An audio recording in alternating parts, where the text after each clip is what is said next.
Selamat datang kembali di pembahasan mendalam kita. Nah, materi yang Anda bagikan kali ini, khususnya bab 21 itu, benar-benar bikin saya tertarik sama konsep pemicu flow. Ah iya, soal flow triggers ya. Betul, kita semua kan pernah ya ngerasain momen yang larut banget dalam satu aktivitas gitu, sampai lupa waktu. Nah, sumber ini kayaknya ngupas tuntas kondisi-kondisi apa aja sih yang bisa bikin kita masuk ke situ. Tepat sekali. Jadi misi kita kali ini yaitu membedah pemicu-pemicu flow ini, ya berdasarkan sumber yang ada. Kita nggak cuma lihat daftarnya aja, tapi coba pahami, kenapa sih ini bisa bekerja, terus gimana caranya, Oke. biar mungkin Anda juga bisa lebih sadar, atau malah sengaja gitu, menciptakan kondisi ini buat ningkatin fokus sama performa puncak.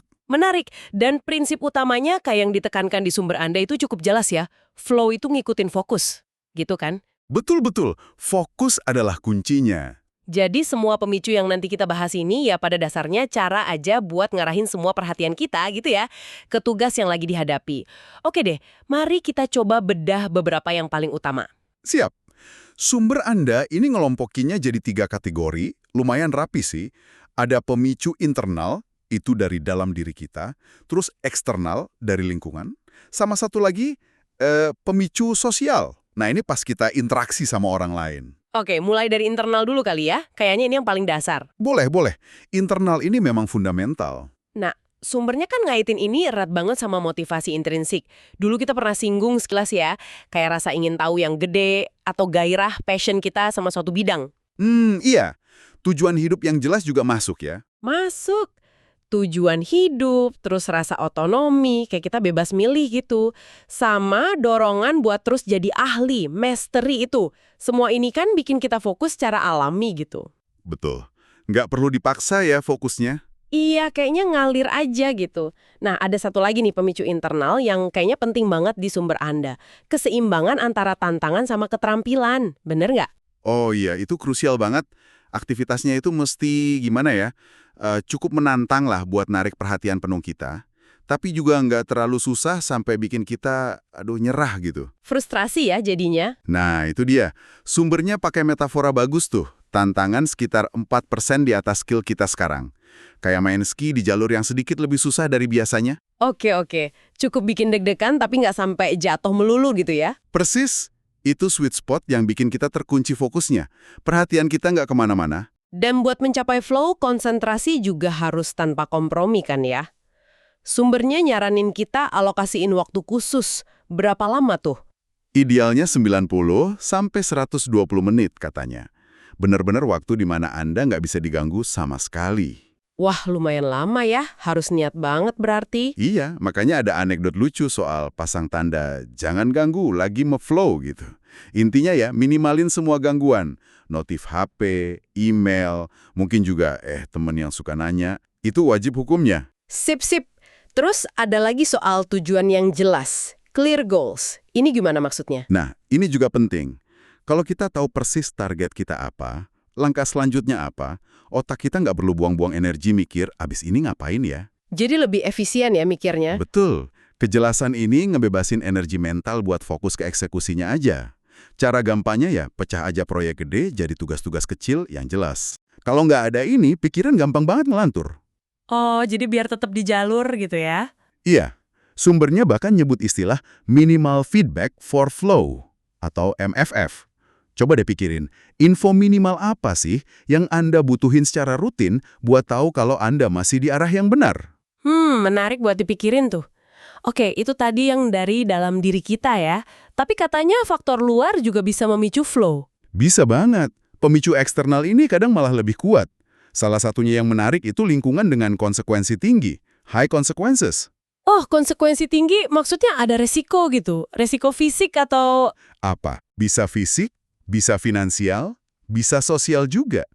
Intinya, kalau ada sesuatu yang dipertaruhkan, fokus kita otomatis jadi lebih tajam.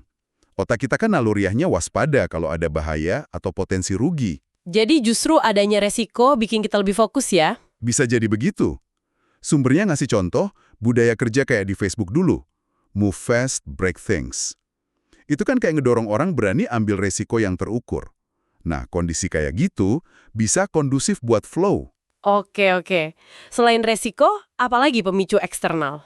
Lingkungan yang kaya, rich environment. Maksudnya lingkungan yang banyak hal baru, novelty, nggak bisa ditebak, unpredictability, sama kompleks, complexity. Contohnya gimana tuh? Ya, kayak ngerjain project riset yang hasilnya kita belum tahu pasti. Atau pas kita lagi jalan-jalan ke tempat baru yang asing banget. Otak kita tuh kayak bangun gitu kalau ketemu hal baru atau tantangan buat mecahin pola yang kompleks. Jadi biar otaknya nggak bosen gitu ya? Iya, biar terus terlibat aktif. Nah, terakhir nih, ada pemicu sosial. Ini buat flow yang kejadiannya bareng-bareng dalam tim. Group flow. Oh, flow bisa rame-rame juga ya? Bisa. Dan ini ada pemicunya sendiri. Apa tuh contohnya? Salah satunya yang unik itu prinsip selalu katakan ya, atau yes and. Kayak di komedi improvisasi. Oh iya, iya tahu. Jadi terima ide orang lain terus ditambahin gitu ya? Nggak langsung ditolak? Betul. Sikap kayak gini tuh ngejaga momentum kolaborasi. Biar positif terus, ngalir, semua orang jadi ngerasa aman buat nyumbang ide, bahkan yang agak gila sekalipun. Aliran idenya jadi lancar bareng-bareng. Keren juga ya prinsipnya. Ada lagi pemicu sosial lainnya? Ada. Risiko bersama sama familiaritas tim. Jadi kalau semua anggota tim ngerasa punya kepentingan yang sama, skin in the game gitu, terhadap hasil akhirnya, fokus barengnya bakal naik. Jadi ada pertaruhan bersama gitu ya? Iya. Ditambah lagi kalau udah ada pemahaman bareng. Misalnya, bahasa yang dipakai sama, kebiasaan kerja udah klop, tingkat percaya udah tinggi. Ini bikin fondasinya kuat. Tim bisa fokus ke tugasnya, nggak keganggu sama politik kantor atau salah paham. Oke, jadi kalau kita rangkum nih ya, pemicu-pemicu flow ini, mau internal, eksternal, atau sosial, intinya bukan sihir ya, tapi lebih ke cara-cara praktis yang bisa kita pahami, bahkan kita atur, buat nyiptain kondisi ideal biar fokus kita dalam dan performa kita oke. Gitu ya kira-kira dari sumbernya ya? Persis.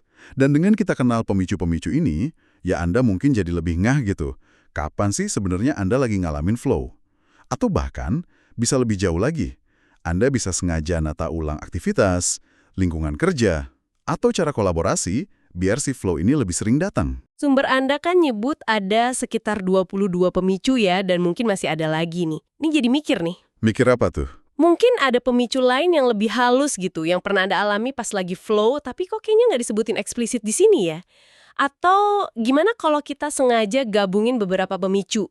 Misalnya targetnya jelas banget, terus dikerjain di lingkungan yang baru dan menantang. Efeknya bakal double deh ya? Nah, itu pertanyaan bagus balik buat direnungkan lebih lanjut kan?